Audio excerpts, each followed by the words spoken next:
राहुल आर्य जैसा आर्य समाजी वाला इंसान आर्य समाजियों का वाल्मीकि रामायण पढ़ेगा जो अभी मेरे हाथ में है। इसके अयोध्या कांड के अध्याय 31 में है कि कैकेयी राम सीता को वल्कल वस्त्र यानी साधुओं का कपड़ा देती है वनवास में जाने से पहले, जिसे राम पहन लेता है और सीता को समझ में नहीं आता कि वो उस कपड़े को कैसे पहनेगी। तो श्लोक 10 में लिखता है कि इस कार्य में अकुशल सीता उस वल्कल का एक सिरा गले में लपेट और दूसरा सिरा हाथ में पकड़ लज्जित हो वहां खड़ी रही, यानी कपड़े से सिर्फ गला और हाथ ढक कर सारे दरबारियों के सामने लज्जित होकर नंगी खड़ी रही।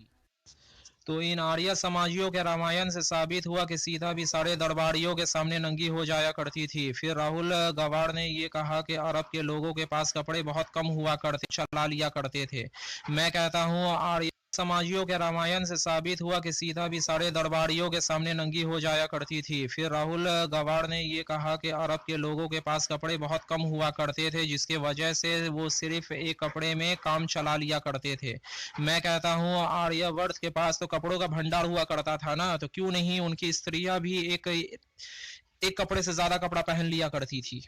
मैं ये बात बगैर दलील के नहीं कह रहा हूँ, ये मेरे सामने आर्य समाजियों ही का कटा छटा महाभारत है। इस महाभारत के सभा पर्व के अध्याय 14 के श्लोक 36 to 38 के अनुसार जब दुशासन ने जबरदस्ती द्रौपदी को घसीटा तो द्रौपदी कहती है कि मेरे शरीर पर सिर्फ एक ही वस्त्र है, और उस एक ही वस्त्र के बारे में आगे श्लोक 38 में लिखता है कि दुशासन के घसीटने से उसका आधा वस्त्र खिसक कर गिर गया था, यानी भरी सभा में द्रौपदी को अधनंगा कर दिया गया था। कमाल है ना।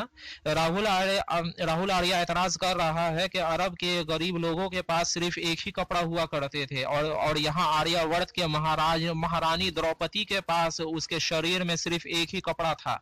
इसलिए कहता हूँ कि एतराज करने से पहले खुद अपना गिरेबान में झांक लेना चाहिए ना। हाँ, राहुल गवार का जिहालत जरूर साबित हो जाता है कि वो कुरान और हदीस को समझने की अहलियत नहीं रखता, वो लायक नहीं है कुरान और हदीस को समझने का।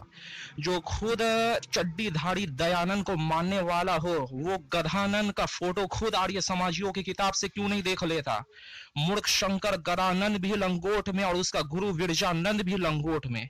पता नहीं कैसे इन पगलेट आर्य समाजियों को ये दोनों चड्डी धाड़ी इस एज के सबसे बड़े साइंटिस्ट दिखाई देते हैं। जरूर इस विरजानंद ने यजुर्वेद अध्याय 6 मंत्र 14 के अनुसार इस मूर्ख शंकर का लिंग और गुद्दा यानी पैखाना और पेशाब का रास्ता को धोया होगा। और ये मैं कोई हवाई में बात नहीं कह रहा हूं, खुद यजुर्वेद दयानंद भाष्य को पढ़ लो या फिर पॉज करके खुद देख लो। अगर और नंगापन देखना है तो आओ, सीता को तो स्टार्टिंग ही में नंगा साबित कर चुका हूं। अब देखते हैं कि उसे नंगा देखकर किसने उसकी तारीफ क्या की। मेरे हाथ में अभी वाल्मीकि रामायण है, इसके अरण्य खंड अध्याय 46 के श्लोक 16 to 22 तक पढ़ लीजिए। जब रावण सीता के पास आता है साधु के भेष में, तब वो सीता की खूबसूरती देखकर स्टार्टिंग में उसके चेहरे की तारीफ करता है। फिर वो कहता है कि दोनों जांघें हाथी के सूंडे के समान शोभा पाती है। तुम्हारी ये दोनों स्तन पुष्ट गोलाकार परस्पर सटे हुए प्रगल्भ मोटे उठे हुए मुख वाले कमनिया चिकने ताड़ फल के समान आकार वाले परम सुंदर श्रेष्ठ मणिमय आभूषणों से विभूषित है। तुम्हारी कमर इतनी पतली है कि मुट्ठी में आ जाए, दोनों स्थान एक दूसरे से सटे हुए हैं। यानी रावण ने सीता के सिर्फ चेहरे की खूबसूरती नहीं बयान की, बल्कि उसके जांग स्तन यानी ब्रेस्ट यानी छाती और कमर की तारीफ भी बयान की।